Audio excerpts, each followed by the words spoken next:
mid to late winter. Makes you think, doesn't it? Everything's white. One of the good things about winter, and it is useful, if we can just pan down there to that lump of dirt. I'm not sure if the cameraman will actually know that that's a molehill. Well, it is. It's great because you can see where there's anything working. You can walk around your nursery or your garden and you can see any tracks. Now, at the risk of sounding like bloody Grizzly Adams, I reckon it's one of the most useful times for that. Of course, you do need to know what a rabbit track looks like, or a molehill even. But it's great for that. But it's bloody cold. So, we'll take a little trip back to summer and spring and show you how to prune a hydrangea. This is a hydrangea called Vanilla Fraise. It's a type of paniculata. So the pruning method we're going to show you will work for all. Are you following me? Will work for all the paniculatas like limelight and pink ice and it's bloody under. That's it.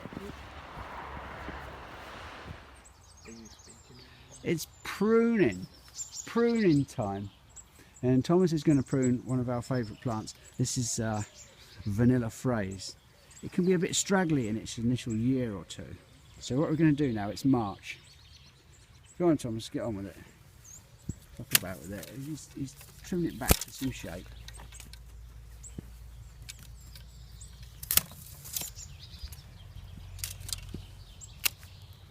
And we're cutting the growth back by about a half overall. And then last year's shoots back to about 2 or 3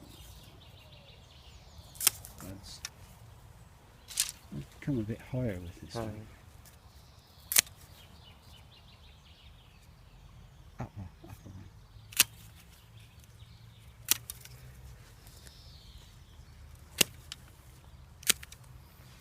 I think we need to take that spur out there, spur of old wood, yeah.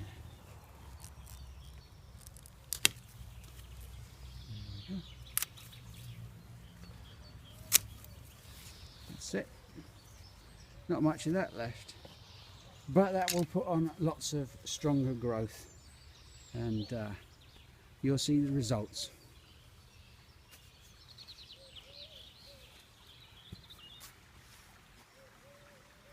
I'm finished. Oh, that's nice to know.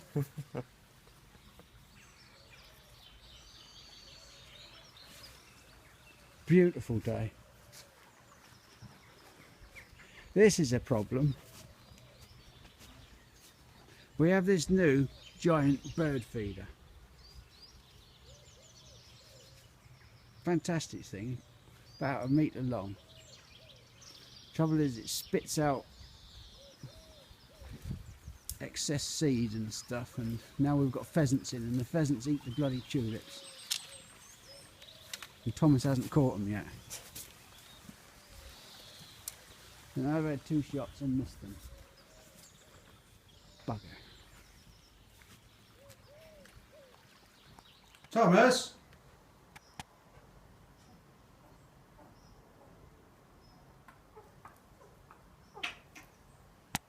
Hello, handsome.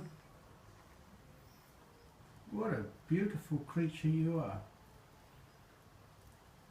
I reckon you're the ghost of the pheasant I shot the other day.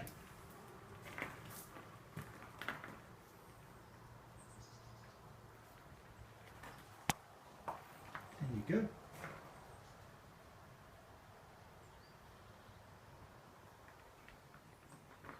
So what are you doing there?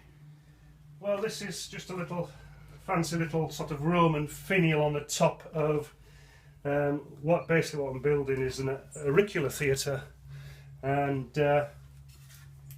you'll have your little maybe three pots of auriculars on each shelf, so you probably get 9 different auriculars with fancy colours.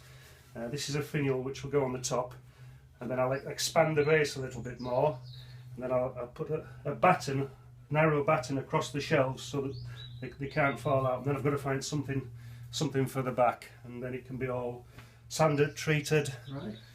And you've just made this out of some scrap planks, is that Yes, right? yeah. Once it's sanded, it'll be fine, but it gives it a more rustic feel rather than you know, brand new timber, which sometimes is. Yeah, it seems like it wants to weather, doesn't it? It does, yeah. Brand new timber always wants to weather. Very old-fashioned idea. Very popular in Lancashire mill towns, I believe. Is where the auriculas really were bred. I think they were called dusty millers. Yeah. Big business in them days. Yeah. We'll come back and see it later. Very good. Yes. Carry on with it. But here we are now. You can see, look at it, all the strong growth on that now. It's thick as my pinky. And you can see it's gonna. You can't quite see them forming yet. Thick as your what? Pinky. I Pinky finger. I thought you said winky. No, pinky. Carry on You then. can't quite see the flower buds forming yet, but this is gonna get covered in, absolutely covered in flower buds. And the reason I pruned it so hard is because you look, everywhere says the harder you prune it, the better, near enough. It says prune it annually to get the best out of it. And all I've done now, I gave it a good butcher to get a good framework, so we won't prune nearly as hard this time. You prune it in the spring at around March, where we've got the video, and this time I'll just nip them back, deadhead them after flowering, because I mean this is going to be absolutely spectacular this year. And Vanilla Fraise gets the flower head start off like a vanilla colour, and then it turns, and then it just starts gradually turning pink until it finishes with its final strawberry pink flower heads. But this one, yeah, it's just to show you that you might think you prune things hard, but that's how you get the best out of them, really. Don't be afraid to do things wrong, really. I'm still learning, so, but I've done it right. Well, I was always gonna anyway. You cocky little bastard. Yeah. So there we are, a completed thing. Are you pleased with it, John? Yeah, it's just out of old rough wood, sanded down, auricular theatre. I've even given it the Romanesque top theatre with the finial. Oh, that's wonderful. Turned on the lathe, and now it'll probably need treating. How long did it take you to turn this little finial? Oh, about quarter of an hour. Good God. I'd be farting about with that all day. About 15 minutes, that's all. And you've put some nice battens across the top. If we get some like earthenware pots Yes. and just you know, terracotta, Yeah. and put them in there, they're going to look lovely. Yeah, I think we have some in the top shed, don't we? Yeah. Yeah. Yeah. We'll treat it all up and it'll be ready to go. Absolutely beautiful. Well done, John. That's what a lovely little project.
Now here's a really interesting thing. Well, it might not be interesting, it might be as boring as hell to some people.